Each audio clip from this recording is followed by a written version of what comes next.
Salut à tous et bienvenue dans Talk Night avec nous, mesdames et messieurs, pour la première de la saison 2. Je suis content de recevoir une personne qui est, non pas en France, mais ailleurs. Mais d'où es-tu? Qui es-tu? Salut! Salut, ça va bien quand même? Mais oui, ça va, ça va. Alors voilà, ton accent nous dit que tu ne viens pas de Suisse ni de Belgique, mais tu viens... Effectivement. Mais d'où viens-tu? Eh bien, mesdames et messieurs, je viens du Québec, du Canada, plus précisément de Montréal, de la ville de Montréal. Ah là là là, la très belle ville de la francophonie, c'est ça. On en est ravis, J'irai un jour, j'irai. Oui, tu seras le bienvenu. Oh. Dès que tu veux, tu viens ici, tu as une place où rester, il n'y a jamais de problème. Oh, t'es gentil. Alors, présente-toi, qui es-tu? Alors, je m'appelle Frédéric Tuotte de mon vrai nom. Je suis un artiste, chanteur et comédien. Plus principalement, du côté comédien, je fais partie d'un projet qui s'appelle Thank God It's Fred. On pourrait aussi l'appeler TGIF, Thank God It's Friday, qui est comme une expression un peu anglophone moderne. Et je fais aussi partie en tant que chanteur, et je fais aussi partie d'un band de New Wave Pop Punk qui s'appelle Sucker Punch, et dans lequel je suis aussi chanteur. Donc, je ne suis pas un instrumentiste, je suis un instrumentiste de voix. Et je travaille aussi en tant que comédien au Québec dans la francophonie. Alors, on va parler de ton projet perso pour commencer. Tu as sorti en novembre dernier un titre qui s'appelle Carte Blanche, ton premier single. Parle-nous un petit peu plus de ce projet finalement. Comment tu l'as conçu, imaginé, Quoi? En fait, je vais partir de quand même un peu plus loin. J'ai toujours aimé le chant et le jeu depuis ma jeune enfance. Je dirais que dès l'âge de 5 ans, j'ai su que je voulais être comédien. Et par la suite, le chant est entré dans ma vie. Je me suis mis à chanter, mais vraiment pour le plaisir. Je m'amusais avec ça, mais j'avais jamais pensé en faire carrière. Puis c'est il y a quelques années où j'étais en grosse recherche de ce que je voulais faire complètement de ma vie. Je savais que le acting faisait partie intégrale de ma vie, mais le chant, c'est comme par le biais de contacts, de connaissances qu'on m'a dit, mais fais quelque chose avec ça. Et moi qui croyais ne pas avoir assez de talent, parce que c'est toujours comme ça, je pense qu'on est très critique envers notre propre talent, nos propres trucs. Et puis, je me suis fait confiance, je me suis dit go. Et je suis entré dans un band de cover, dans le fond, de corporatif, où on faisait des spectacles pour des compagnies, pour des festivals. Et on faisait des covers pour de chansons des années 50 à aujourd'hui. C'est là que j'ai vraiment eu le déclic de j'aime assez le chant et je me sens assez en confiance pour me mettre de l'avant maintenant. Et 4 ans plus tard de cover band, j'ai décidé de partir mon propre projet en solo. Pour ce qui est du nom, Thank God It's Fred, c'est pas un côté très religieux, le Dieu là-dedans, le God. Ouais. Mais oui, dans un certain sens, puisque je me cherchais beaucoup. Puis j'ai beaucoup reconnecté avec le grand tout, dans un sens, on peut dire, l'univers, puis le fait de comme se créer sa propre chance, puis d'envoyer des bonnes intentions, puis de travailler fort. Puis ça m'a beaucoup aidé dans mon cheminement personnel, dans mon évolution personnelle, puis ça m'a amené tellement de belles connaissances, de belles connexions. Puis ça a dirigé mon projet solo, ce qui a fait en sorte que ce nom-là m'est comme apparu comme étant le nom parfait. Parce que je remercie le grand tout, je remercie Dieu d'être qui je suis aujourd'hui dans un sens, parce que ça m'a beaucoup aidé à me retrouver, puis à retourner aux sources dans le fond. Moi qui est une personne qui n'est pas très très connectée avec la religion en tant que telle, mais je crois qu'il y a quelque chose de plus grand que nous qui est là. Je pense juste que c'est la façon dont c'est traité qui n'est peut-être pas la bonne façon toujours. Je pense que le message dans tout ça de genre Dieu là-dedans, c'est d'être bon envers soi-même, d'être bon envers les autres. Puis c'est ce que je retiens de ça. Puis c'est ce que j'applique dans ma vie. Puis c'est ce qui fait vraiment la différence pour moi depuis quelques années maintenant. Donc, c'est ça, Carte Blanche, ça a été une chanson qui a été écrite par moi et avec l'aide de lyricistes pour comme venir peaufiner les paroles, pour les rendre le plus efficace possible vers où je voulais me diriger. Et puis, c'est une chanson qui parle d'amour de soi et de se donner l'opportunité, la chance de se donner le droit de repartir un peu à zéro, de se donner carte blanche et un peu comme un nouveau canevas dans lequel on décide quelle couleur ou ce qu'on peinture ou ce qu'on ajoute. Donc cette chanson-là parle vraiment de ça, de se donner le droit d'avancer, de foncer et de ne pas regarder derrière. Est-ce que finalement, on peut dire que c'est un journal intime, ton titre, ou pas? C'est quelque chose que tu avais envie de faire, comme tu le disais, et là, clairement, voilà, c'est ton premier bébé, c'est à peu près tout. Hem, c'est tout ce que tu as donné, tu t'es dit: «Vas-y, j'y vais, là, c'est parti», tu as tout donné sur ce titre? Effectivement, mais ça a été ma première chanson officielle sous mon nom d'artiste. La première fois que je me présentais en tant qu'artiste solo aussi pour les gens, pour l'industrie, pour le monde de la musique, pour moi-même aussi en fait. Puis oui, j'ai vraiment mis beaucoup d'amour et d'énergie dans ce single-là parce que pour moi, c'était très important que ce qui en ressorte, ce soit que les gens aient comme compris le message que je voulais véhiculer par le biais cette chanson-là. Parce que c'est déjà un message qui, à la base, pour moi, était très applicable. Et que je me suis dit, mais pourquoi pas le mentionner aux autres, le dire aux gens qui vont entendre ma chanson, qui vont écouter les paroles, prendre le temps de bien écouter les paroles pour qu'ils comprennent que tout le monde a le droit et tout le monde devrait se donner le droit d'avancer et de laisser derrière les choses qui nous retiennent et de se donner le droit justement d'aller vers où on veut aller, c'est ça, de se donner le droit de croire qu'on peut réussir des choses, de foncer vers ses envies et ses passions, ses besoins, tout ça dans l'amour et dans la bienveillance, bien sûr. Partager du bonheur et c'est ce que tu fais avec, ton premier single, un deuxième qui arrive, un troisième, un quatrième, je ne sais pas, un Oui, album, je ne sais pas! effectivement! Il y a vraiment beaucoup de choses qui s'en viennent pour moi. Je travaille présentement sur un genre de EP. C'est un EP, mais c'est pas un EP parce que, en fait, c'est un EP parce qu'il y a un titre au EP qui relie toutes les chansons un peu dans un sens. Mais chaque chanson va sortir séparément, une à la fois, au courant de l'année 2021. Donc là, D'accord. j'ai mon prochain single qui s'appelle Fool, qui est anglophone, qui va sortir, je dirais, fin juin, début juillet. Pour être certain, parce qu'on doit terminer certains détails sur la chanson pour s'assurer qu'elle est vraiment où est-ce qu'on veut qu'elle soit. Donc, pour ça, c'est ça. D'ici la fin juin, début juillet, Fool, qui est mon premier titre de mon EP, va sortir. Euh, cette chanson parle de relations toxiques et encore une fois, de se donner le droit de quitter quand vient le moment et d'accepter aussi le fait que on a le droit d'être candide en amour. On a le droit de croire, de vouloir aller jusqu'au bout des choses. Ça fait pas de nous des mauvaises personnes. Euh, Parce qu'on dit being a fool, ça veut dire être un peu. La définition exacte, c'est d'être un peu stupide, malheureusement.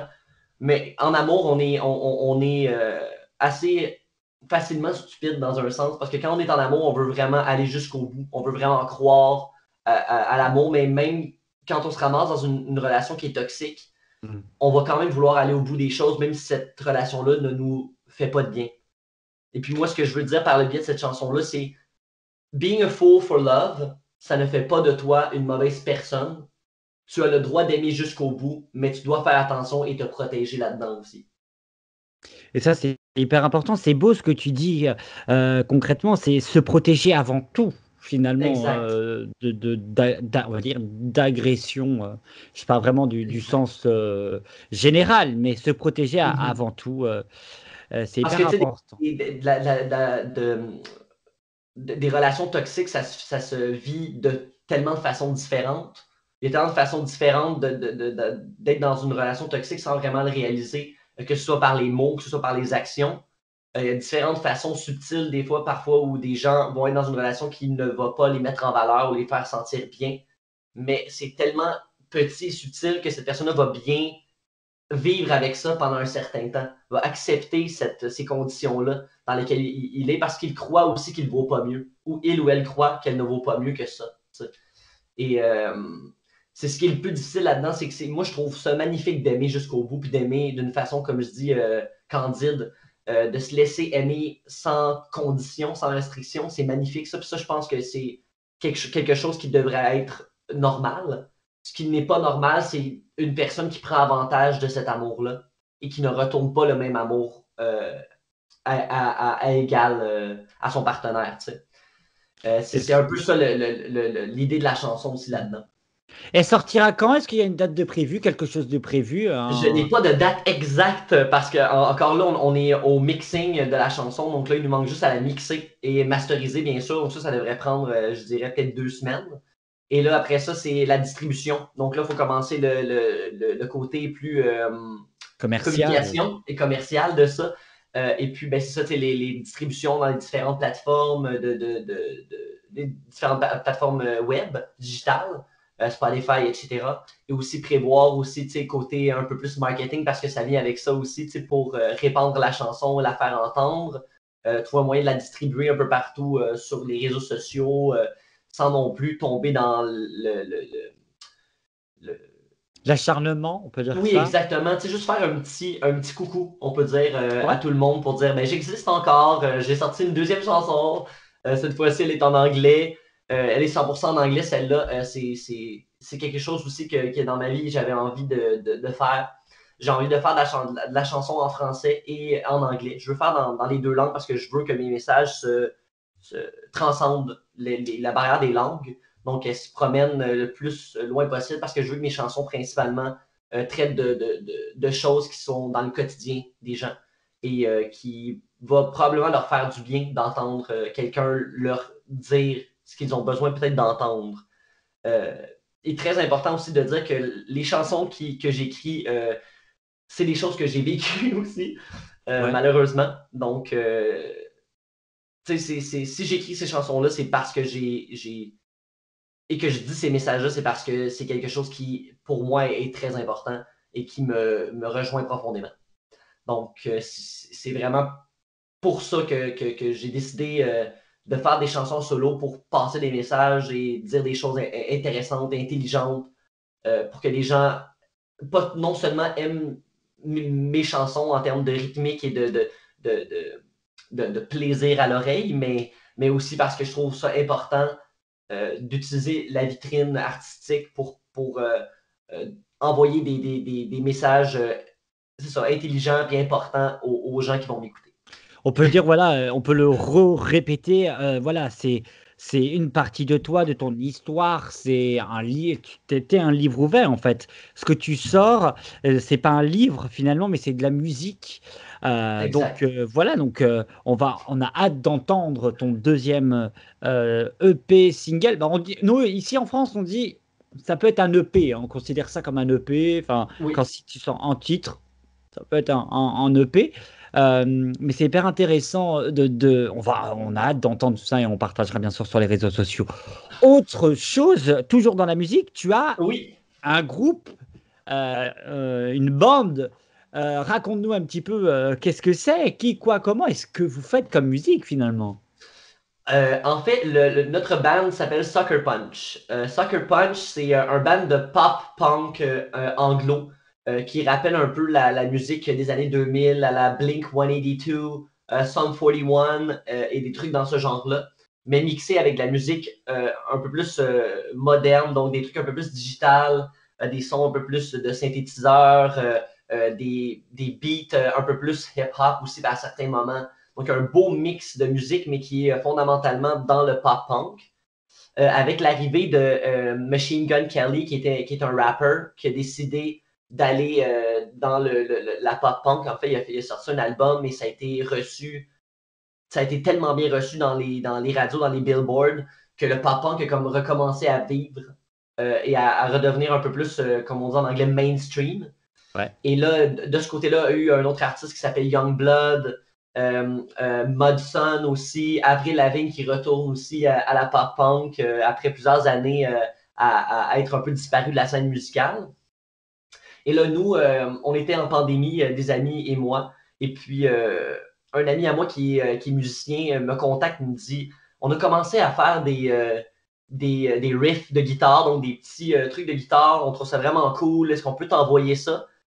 Puis, tu sais, dis-nous si ça t'intéresse. Puis, après avoir écouté les enregistrements qu'ils avaient fait musicalement, j'ai juste automatiquement tombé en amour et je suis retourné à quand j'avais genre 14-15 ans et que je faisais de la planche à roulettes dans les skateparks et que j'écoutais cette musique-là dans mes oreilles. Je me suis dit, je pense que j'ai vraiment envie de foncer puis de retourner dans cette musique-là qui m'a tellement passionné à l'époque. Puis j'ai accepté de participer à ce projet-là un peu comme sans trop savoir où est-ce qu'on s'en allait avec ça. Puis, pendant la pandémie, on n'avait pas vraiment l'occasion de se voir à la barre. Donc, ça se faisait un peu par Zoom. On se faisait des rencontres. On faisait des rencontres d'écriture, de paroles et tout. Par le fait même, j'ai inclus des gens de mon projet solo pour revenir travailler sur nos chansons de pop punk, ce qui a créé un autre univers. Parce que les personnes avec qui j'ai travaillé pour l'écriture des chansons de pop punk sont les mêmes avec qui j'ai travaillé pour mon EP. Donc, les lyriques, les paroles sont très pop, les mélodies sont très pop, mais le reste de la musique est très, très pop punk, plus rock, même à la limite un peu alternatif à certains moments, très nouveau. Puis ça a comme été une grosse amalgame de gens motivés et passionnés qui étaient tous en quarantaine et qui avaient envie de créer quelque chose de nouveau. Puis ça a donné notre band Sucker Punch qui, honnêtement, moi je suis complètement en amour avec ce qu'on fait. On est rendu au mixing de notre premier single qui s'appelle Break Up With Me. Et on est déjà en production d'une prochaine, d'une autre prochaine chanson, en fait. On en a 4 au total qui sont déjà en production. Donc là, moi, j'ai enregistré des vocaux pour la deuxième chanson qui s'appelle Who Do You Think You Are, qui est un autre titre de notre band, mais c'est ça, on est déjà en gros roulement pour s'assurer d'avoir 4 titres, puis par la suite, on va sortir ça. Mais on va attendre d'avoir nos 4 premiers titres avant de faire un premier release, dans le fond, avant de sortir une première chanson. Eh ben, on a hâte en tout cas d'écouter et d'apprécier ce groupe qui s'est fait donc finalement pendant le confinement, Effectivement. Donc finalement, il y a du bon. Finalement, il y a du bon dans ce confinement finalement, C'est culturellement, vrai. puisque sinon, Ah oui, non, mais culturellement, mis à part le fait que les salles de spectacle étaient ouais. fermées, les opportunités de tournage aussi, même chose. Pour le côté acting, c'était un peu plus restreint, tout était un peu plus petit. Heureusement, le fait qu'on soit confiné à la maison a permis aux personnes créatives du milieu de la musique, que ce soit des instrumentistes, des auteurs, des compositeurs, des interprètes, se sont un peu plus penchés sur leur carrière solo et ont mis un peu plus de temps, ou leur carrière solo, carrière de band, leur carrière de musique en général, ont mis plus de temps à créer des choses originales et à développer leurs attitudes. Ça a été ce que j'ai fait moi aussi pendant la dernière année, les 2 dernières années pratiquement. J'ai beaucoup travaillé sur mon instrument, sur ma voix. Donc j'ai perfectionné ma voix, j'ai développé ma technique pour atteindre des notes plus élevées, pour avoir plus de justesse, un meilleur contrôle avec ma respiration aussi, pour avoir plus de puissance dans ma voix sans non plus utiliser trop mes cordes vocales et les fatiguer. Donc, c'est comme faire de l'entraînement physique, dans le fond. Ouais. C'est de la mémoire musculaire. Si ton corps apprend des techniques, par la suite, ton corps va avoir la facilité à les répéter. Puis ça a changé ma vie, honnêtement. J'avais déjà un bon instrument, mais là, je pense que j'atteins des niveaux que j'avais jamais pensé atteindre dans ma vie. Puis je sais que j'ai encore beaucoup à travailler parce que je sens que j'ai encore du potentiel à développer. Puis ça me donne juste envie d'encore plus mettre de temps pour améliorer les diverses facettes de mon instrument, dans le fond. Mais ça va arriver petit à petit, hein, comme on dit.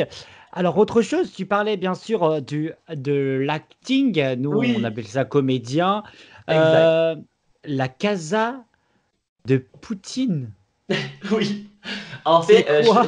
je fais partie d'une agence qui s'appelle l'agence Stéphane Bellugou. Stéphane Bellugou, en fait, est un agent qui vient de la France à la base, il y a vraiment longtemps, plus d'une vingtaine d'années, et déménagé au Québec avec sa conjointe à l'époque. Et puis leur fille. Stéphane, en fait, a décidé de partir une école de théâtre parce que lui faisait beaucoup de théâtre, s'occupait beaucoup de gens dans le théâtre. Il y avait une salle de spectacle en France à une certaine époque. Puis a décidé de s'occuper d'un cours qui s'appelait Tapis Rouge Donc, Tapis Rouge, c'était une école de acting, que ce soit pour le théâtre, soit le jeu caméra, la publicité, le chant, la danse, il y avait de tout. Puis, après plusieurs années à avoir trippé à faire ça, il a découvert qu'il y avait beaucoup de comédiens et de gens qui gravitaient autour de lui. Et ils s'étaient fait beaucoup d'amis, de contacts dans le milieu. Donc, il a décidé de partir son agence.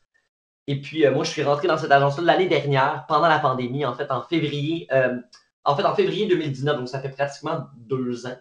Non, ça fait pas 2 ans, mais ça fait 1 an et quelques. Et en février, je suis entré, là, la pandémie a commencé dans ces mêmes bouts-là, au mois de mars. Donc, Casa des Poutines, en fait, c'est un genre de satire de Casa des Papels. Donc, c'est une web série ultra éclatée. C'est pour adultes, bien sûr. Parce qu'il y a quand même un peu de sang et d'action et de violence, sans non plus tomber dans l'excès, mais il y a quand même des trucs un peu spéciaux. Mais c'est ça, donc c'est vraiment une web série ultra éclatée avec des personnages vraiment colorés et des situations vraiment loufoques. Donc, il y a de l'humour, comme il y a de l'action, comme il y a du drame, comme il y a de la tristesse. Il y a de tout. C'est vraiment une amalgame de choses assez spéciales. Choses auxquelles, je crois, l'agent, les comédiens, je crois pas qu'on s'attendait à ce que ça prenne autant d'ampleur que ça. En fait, c'était pas dans l'intention d'en faire plus. Puis quand ça s'est transformé en web-série, on a vu le potentiel que ça pouvait avoir. Et puis on s'est vraiment tous donné au maximum. Puis on a fait une saison de 10 épisodes. 10 épisodes d'environ 10-12 minutes. Donc ça a à peu près un total de peut-être 1 heure, environ 1h10, le total de la saison 1. Et puis, ce qui est vraiment incroyable, c'est qu'on a réussi à avoir une salle de cinéma à Montréal, une grande salle de cinéma pour représenter la première. Donc, il va y avoir 3 représentations le 12 juin au cinéma Quartier Latin qui est à Montréal, qui est une grande salle de cinéma. Et puis, 2 autres représentations le 19 juin. Donc, on a réussi à ouvrir 2 autres salles de plus pour le présenter. Donc, c'est vraiment, ça prend une ampleur. Ça cartonne. C'est incroyable et les gens ne l'ont pas encore complètement vu.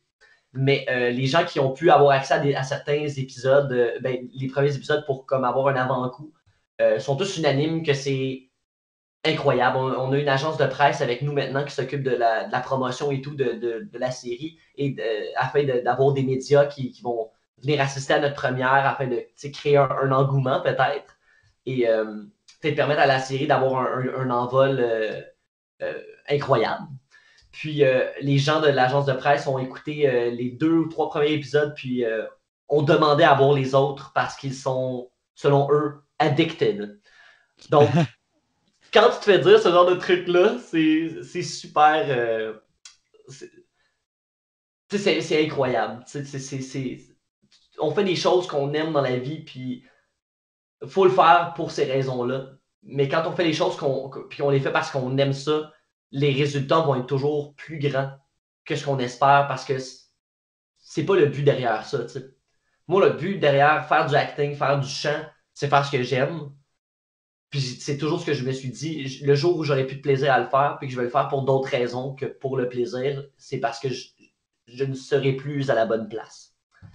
Donc là, pour l'instant, c'est que du bonheur, que du plaisir à faire ce que j'aime, puis la vie et les gens me renvoient l'appareil. Et ça, c'est le principal. Est-ce que il va être disponible quelque part sur une plateforme, en tout cas Il pour sera nous sur Français? YouTube.